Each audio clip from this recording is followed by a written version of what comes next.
Sente z'ekyeyo teziwera naye oyinza kukola otya okuzeekuumirako mazima ddala n'otuuka okudda ewaka ng'oyinawokko kasente ng'ate oyina n'ebintu ebimu bye weekoledde. Tugenda bbawo akatambi ka muganda waffe Nkuba Kyeyo munnaffe akaabye amaziga n'aggyayo empapula kwe bamusasulira n'alabira ddala nga ku bbanga ly'amaze ng'akola talina yadde n'ekikumi. Sigamba nti oba babadde nga bazimubbako zibadde nga tezibbibwa abadde nga azikwata mu bujjuvu ekisinga okusesa nti babadde nga bamusasula emyezi ebiri.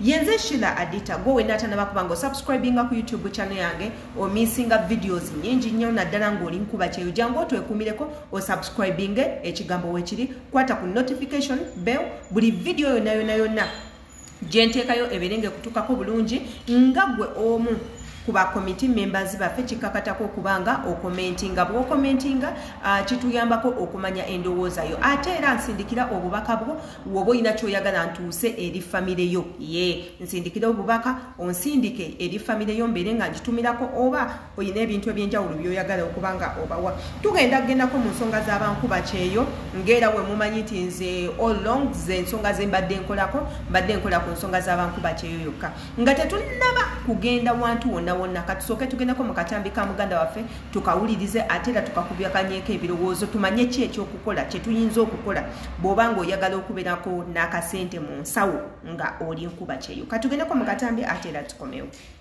Bannamwe simanyira kumanya mbadde wano ne mbalabalamuko mbadde wano nga sina byakola konze kankebera ku bipapula byange mwe bansasulira ssente kankebera mu bipapula byange mwe bansasulira ssente zange njukira bansasula emyezi ebiri basasula emyezi ebiri olaba myezi ebiri gye bansasula konze badde wano nga sina byakukola ne ngamba kanzije nkola ekinkebereko ndabeko ku mpapula zange ku bansasulira ssente zange naye baanamwe ngenza okubalabalamu ssente kati wano ziri miliyoni 2 miliyoni 4 miliyoni 6 si bwe kiri tubale ffenna miliyoni 8 miliyoni 10 miliyoni bannange nze ne byembala sibitegeera baanamwe myezi ebiri ogiraba ezo miliyoni 2 si bwe kiri miliyoni 4 si bwe kiri miliyoni 6 si bwe kiri miliyoni 8 si bwe kiri miliyoni 10 si bwe kiri miliyoni 10 na mekezo miliyoni 10 miliyoni 12 si bwe kiri miliyoni 14 miliyoni 16 si bwe kiri kati miliyoni 16 ngenza okutunulamu ku akaunti yange nga ninako akadaaka kamu kyokka contract enaatera okugwako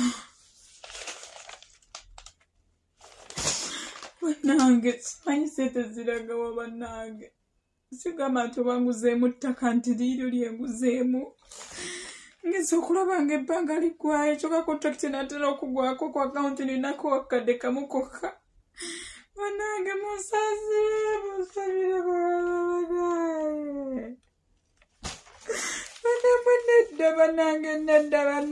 nedda miliyoni 16 zonna zaalagawa miliyoni 16 nedda bannange nedda ndabika mbaze bubi nga nina akakadde kamu ku akaunti bannange nedda kyokka contract enaatera okugwako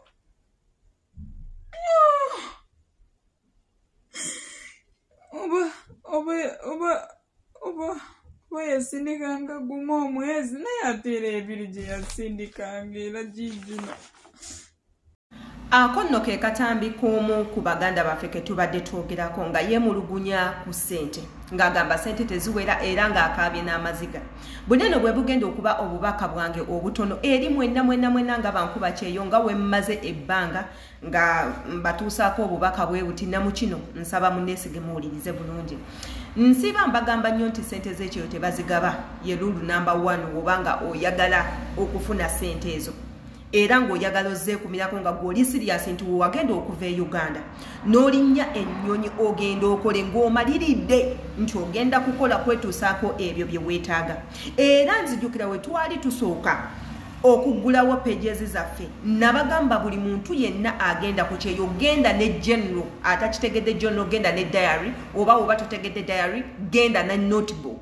Obeere nga owandiika buli kimu kye weetaaga biwandiike ng'okyalina Uganda buli kimu kye weetaaga ogambe njagala kino njagala kino njagala kino njagala kino otuuke okukola nga okolerera specifically ebintu ebyo byokka ebiri mu ndowooza yo bye wawandiika wansi. Era ne mbakubiriza ne mbagamba ssente z'ekyeyo teziriiko mukwano, ssente z'ekyeyo tezifiisa, ssente z'ekyeyo tezijjanjabya muntu yenna, ssente z'ekyeyo ziba za kwezimba. Olw'ensonga ssente ezo ze mukola e Bulaya za bisiraani if you didn't know nti omuntu agenda okukusasula ng'amaze kuzeeyambululiramu if you're not wise enough ssente ezo zonna zigenda kuyita mu ngalo. Nze ndi mukyala musiraamu, abasiraamu tulina obulombolombo bwaffe naddala abo betukolera balina obulombolombo nti bagenda okusasula ssente ezo nga bamaze bo ozikolerako ebyabwe ogende n'ebyo byonna ebyabwe ebibajja ssente mu nsawo. Yensonga lwaki nti wezikutuuka naawe mu nsawo ozisaasaanya busaasaanya. Kati woba oli mugezi nga wazikubira budget n'ogamba nti ssente zino mukama wange nga bwazimpa ngenda zikuŋŋaanyiza emyezi 6 engule poloti oba omukubye olukuku mutwe. Era ne mbakubiriza ne mbagamba bino nti maama mulwadde kojja mulwadde embaata efudde enkoko ezadde simanya pusi yeetaaga mmere yeetaaga mataye ebyo tebikukwatako. Wagenda okuva e Uganda nga you cannot provide anything. Era n'ogenda okuvaawo nga embeera ekunyiza n'ogamba let me go work for myself ky'oba otuukirako okole. Era ne mbategeeza ne mbagamba mulekerawo okunoonya omukwano. Wagenda e Bulaya tewagenda kunoonya laavu, wagenda kunoonya ssente. Let it be money. Kola ssente zo zisevinge ate nga wookolako ebyo bye weetaaga okukola. Mulekerawo okujaajamya ssente. Bw'onookola nga ssente nga bw'ozigabagaba, bw'onookola nga ssente nga bw'ozitaddemu laavu, bw'onookola nga ssente nga wootaddemu okudduukirira abantu emyera gy'abantu n'odduukirira n'ekiteetaagisa ssente ezo togenda kuzifunamu. Bw'onoofuuka kasitoma ku Shein n'ofuuka kasitoma w'okugula ebintu ku internet togenda kukwata ku ssente. Beera mukodo eri ssente ate era obeere mugabi w'ekyetaagisiza ate era nga obeere nannyini ssente ezo olemezziwaako muntu yenna bwannannyini.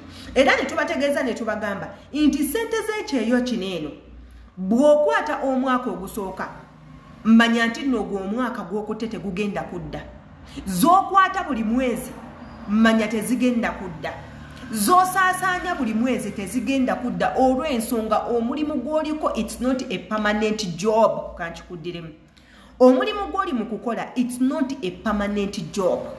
Wagenda ng'oli ku mulimu gwa contract which contract egenda kuggwako egweko nga tofunye yadde bbiri naye nga luli you had a chance okufuna ssente ezo n'ozikozesa bubi. Kati waneeno mbagamba baganda bange mwenna abaana ab'obuwala n'ab'obulenzi ssente leka ebeere mukwano gwo, ssente leka ebeere maama wo at the time, ssente leka ebeere kamala byonna owuwo. Sooka weetuuseeko gwe by'oyagala nga tonnaba bituusa ku bantu balala. Abantu abalala mugenda kujja muŋŋambe Adita wayogedde ekintu ekibi tuleme kugabira abantu ssente, nze najja kukolerera famire yange, najja kukolerera maama, najja kukolerera taata. Mind you maama wo si gwe olina obuvunaanyizibwa omukolera gano ge mazima agakaawa ate nga mugenda kunyiiga. Si gwe olina obuvunaanyizibwa bw'okukolera maama wo. Ebbanga lyonna maama oli abadde ku nsi abadde ng'akola mubuuze z'abadde akola ziragawa ogenda kuŋŋamba zibadde zirabirira gwe. Era oŋŋambe maama wo ku bbanga lyonna ly'amaze ne taatawo ani abadde abalabirira singa tewakera ku makya kujja kulinnya nnyonyi ani yandibadde abalabirira. Era ne mbagamba nti si kugamba nti tomuwa sooka otunule ku budget ya sente z'ofuna omanye nammeka z'olina okusaasaanyiza ku mama ne taata wo. Abamu ku mmwe sente muzibawa abazadde ne bazirya, so kati nga tonnaba kufaayo nnyo kampe maama kampe taata, sooka weetereze. Igwe weetereze oteekewo ebyo ebisobola okuvaamu sente ezigenda olabirira abo bazadde bo b'oyagala okulabirira. Yenze Sheila Adita kansubira akatambi kaneeno mugenda kategeera kabagezi bokka be bagenda okufunamu information. Atagenda kufunamu information sina kyakukolera. Commentinga tumanye entegeerayo, subscribinga nsangayo ku Facebook page yange, nsangayo ku TikTok accounts zange, kwendi nnyo ku Instagram abagala okunkubirako, ate era ne ku Snapchat nga gyendi tukuliza ddala page zikuze. Jangobere nga otwegatako embagala nnyo. See you next time.